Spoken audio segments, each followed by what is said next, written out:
PNB Proctolaser Clinic, New Road, Pokhara. नमस्कार, म doctor Bishwadeep Timil Sinha, PNB Proctolaser Clinic, new road पोखराबाट। आजको जिज्ञासा छ, यो बोसे आन्द्राको क्यान्सर र पाइल्समा हुने सामान्य पाइल्समा हुने लक्षणहरुमा उस्तै खालका हुने लक्षणहरु के हुन्, ताकि ती चीजहरुले गर्दाखेरि चाहिँ भोलि गएर बोसे आन्द्राको क्यान्सर नछुटोस्।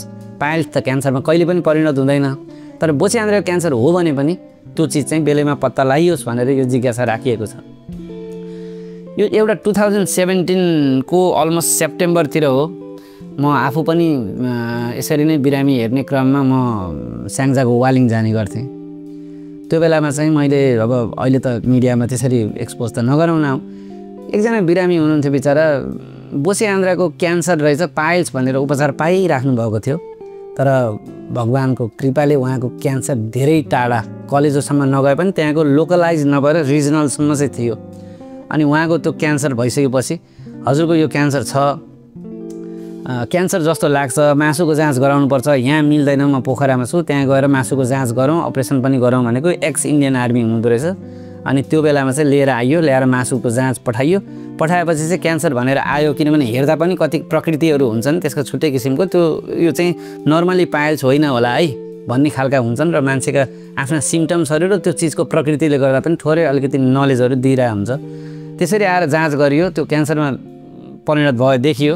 अनि अब उहाँको एकदमै तल लगभग 2-3 सेन्टिमिटर पनि थिएन यो मलद्वारको टुप्पोबाट, त्यस कारणले गर्दा कमसेकम 5 सेन्टिमिटरभन्दा माथि भएको क्यान्सर, अथवा चाहिँ त्यो हामीले चाहिँ 2-3 सेन्टिमिटर एटलिस्ट ग्याप भयो भनेदेखि त्यसलाई चाहिँ भोलि गएर चाहिँ जोड्न मिल्ने, काटेर क्यान्सर फाल्यो भने पनि त्यसलाई चाहिँ फेरि त्यसलाई ल्याएर तल चाहिँ टुप्पोमा ल्याएर जोड्न मिल्ने अवस्था रहनुपर्छ।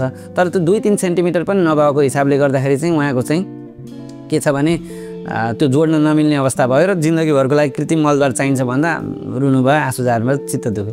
त्यस कारणले गर्दा यसमा के छ भने ब्लिडिङ, दुखाइ नै नभइकन ब्लिडिङ हुने एउटा कन्डिसन भनेको चाहिँ पाइल्समा पनि हुन्छ र बोसे आन्द्रा क्यान्सरमा पनि हुन्छ।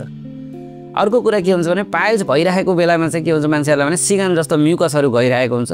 त्यो म्युकसहरू कहिले चाहिँ हाम्रो कोलोनिक म्युकोसाले प्रड्युस सेक्रिट गर्ने कारणले गर्दा त्यो पनि बोसे आन्द्राको क्यान्सरमा प्लस बिरामीलाई चाहिँ बोसे आन्द्रा क्यान्सरमा प्लस पाइल्सहरूमा पनि त्यो कन्डिसन्स हुनसक्छ। त्यस्तै गरेर एकदम पाइल्सले मान्छेलाई सताइरहेको छ, एकदम मासुहरू बाहिर मासुको डल्लो बाहिर निस्किने अथवा मलद्वारमा नभएको अप्राकृतिक मासु चाहिँ एकै झनक्क आउने तर खासै दुखाइ नहुने भनेको पाइल्समा पनि खासै दुखाइ हुँदैन। जहिले त्यहाँ रगत जमेर चाहिँ ढोकामा आउँदा च्यापे जस्तो भएर जसलाई हामीले प्रोल्याप्स कन्जेस्टेड हेमोरोइड भन्छौँ, त्यो अवस्था नआउँदासम्म पाइल्समा पनि दुखाइ हुँदैन। त्यो दुखाइ नहुने अवस्था ठ्याक्कै त्यसरी नै मासु आउने र दुखाइ नभइकन अलिअलि ब्लिडिङ हुने अवस्था चाहिँ यसमा पनि बोसे आन्द्रा क्यान्सरमा पनि हुन्छ। त्यसै गरेर bleeding time and again bleeding भइरहेपछि, एभ्रिडे ब्लिड त्यसरी भइरहेपछि मान्छेलाई खान मन लाग्दैन, वेट दुइटैमा, कहिलेकाहीँ लामो समयसम्म पाइल्सको पनि राम्रो उपचार पाइएको छैन, कोही व्यक्तिले पाउनुभएको छैन भने कहिलेकाहीँ त्यसले गर्दाखेरि पनि खानपिन नै कम हुने कारणले गर्दाखेरि चाहिँ बोसे आन्द्रा क्यान्सरमा पनि एकदम वेट लस हुने, यतापट्टि पनि मान्छेले धेरै खाना नभएको कारणले, अथवा कहिले के हुन्छ भने ब्लिडिङहरू हुन्छ, मलाई मासु फुल्छ, सुनिन्छ, टुप्पोमा आएर मासु देखिन्छ, म खान्न भयो कन्ट्रोल गर्छु भनेर बेलुका खाना देखेपछि बिहान टोयलेट गर्ने अलिकति चिन्ता, त्यो खालको अवस्थामा पनि मान्छेहरूको चाहिँ एउटै फिचर्सहरू दुईटामा देखिन सक्छ। तर कुरा के छ भने जीवनयापन पनि लगभग रक्सीहरू धेरै सेवन गर्ने, रातो मासुहरू धेरै सेवन गर्ने मान्छेहरूमा पाइल्स पनि हुन्छ र बोसे आन्द्रा क्यान्सरको इन्सिडेन्स पनि त्यसमा फेरि मान्छेहरूको बढी हुन्छ। त्यस्तै गरेर चाहिँ अब धेरै स्ट्रेनिङ गर्ने, पानीको मात्राहरू कम पिउने अथवा चाहिँ स्ट्रेनिङ गर्ने मान्छेहरूमा पनि लगभग पाइल्सहरू बढी भएको पाइन्छ। तर बोसे आन्द्राको क्यान्सर हुनुलाई चाहिँ वंशाणुगत कारणहरू पनि कुनै 100मा चाहिँ 5-10% वंशाणुगत कारणहरू पनि बढी हुन सक्छन्। अहिले पाइल्समा पनि लगभग अहिले एउटा स्टडी अनगोइङ स्टडी नै छ, जुन चाहिँ अलिकति इनहेरिटेड पनि कन्डिसन्सहरू पाइल्समा पनि छन् है भन्ने कुराहरू पनि आएको छ।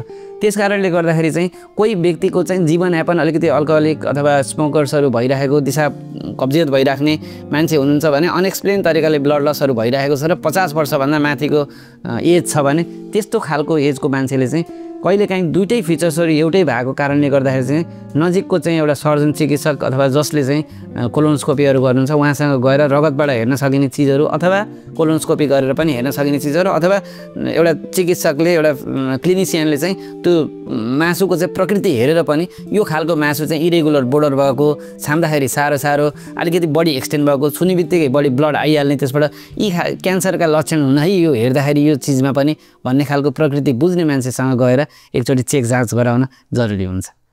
आउनुहोस् पाइल्सको समस्याबाट सधैँको लागि मुक्त हुनुहोस्। सम्पर्क BNB procto laser clinic private limited, new road Pokhara, नगरपालिकाको ठीक अगाडि, नेमुनी भवन, हेलो स्टेशनरीको माथिल्लो तल्ला। फोन 061 577 283 98 560 38 171। Website bnbproctolaserclinic.com।